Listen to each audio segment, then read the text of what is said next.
ADC चुनावों की तैयारियों में तेजी लाने के लिए राज्य चुनाव आयोग मध्य प्रदेश से 3,500 ईवीएम मंगवा रही है। एक सुचारू और बिना किसी रुकावट के मतदान प्रक्रिया सुनिश्चित करने के लिए व्यापक और जोरदार तैयारियां शुरू हो चुकी है। आगामी एडीसी चुनावों के लिए जरूरी electronic voting machine Madhya Pradesh से लाई जाएंगी। ये ईवीएम मध्य प्रदेश राज्य चुनाव आयोग के सहयोग से मंगवाई जा रही है। हालांकि चुनाव के लिए अनुमानित 2100 से 2200 ईवीएम की जरूरत है, लेकिन लगभग 3500 मशीन मंगवाने का फैसला किया गया है। इन अतिरिक्त मशीन को रिजर्व में रखने का मुख्य उद्देश्य यह है कि मतदान के दौरान अगर किसी भी ईवीएम में कोई तकनीकी गड़बड़ी आए तो उसे तुरंत बदला जा सके। इसके अलावा यह अतिरिक्त रिजर्व इसीलिए भी रखा जा रहा है ताकि अगर किसी भी खास बूथ पर दोबारा मतदान कराने की जरूरत पड़े तो उसमें कोई रुकावट न आए।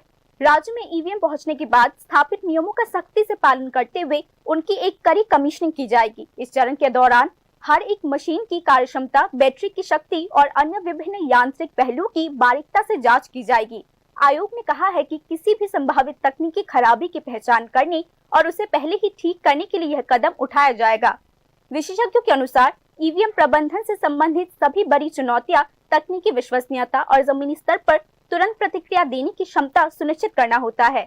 इस चुनौती से निपटने के लिए चुनाव आयोग ईवीएम कमीशनिंग प्रोसेस के माध्यम से हर मशीन की कार्यक्षमता, बैटरी लाइफ और मैकेनिकल इंटीग्रिटी के व्यापक मूल्यांकन पर काफी जोर दे रहा है। विशेषज्ञों का कहना है कि तैयारी का ये चरण जितना ज्यादा कड़ा और पारदर्शी होगा, वास्तविक मतदान प्रक्रिया के दौरान अप्रत्याशित तकनीकी गड़बड़ी का सामना करने की संभावना उतनी ही कम होगी।